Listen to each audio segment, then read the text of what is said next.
ওই দিনের আমল যদি তোমার কাছে পছন্দনীয় হয়, ওই দিনের কাজটা যদি তোমার কাছে ভালো হয়, দয়া করে এই গর্তের যে পাথরখানা আটকায়া গেছে, এই পাথরখানি তুমি সরায়া দাও। বলেন সুবহানাল্লাহ।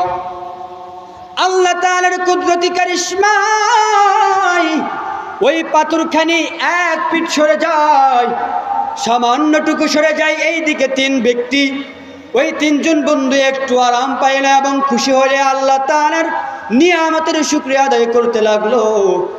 কিন্তু একটা বিপদ, সেইটা হচ্ছে ওই বন্ধু এখন বলে, বন্ধু আল্লাহ পাক আমার হয়তো ওই আমলটা কবুল করে নিয়েছেন, এই কারণে, এই কথা বলার কারণে আল্লাহ পাক রব্বুল আলামিন আমাদের এই গুহার মুখ থেকে পাথরখানা সামান্য সরে দিয়েছে। বলেন সুবহানাল্লাহ।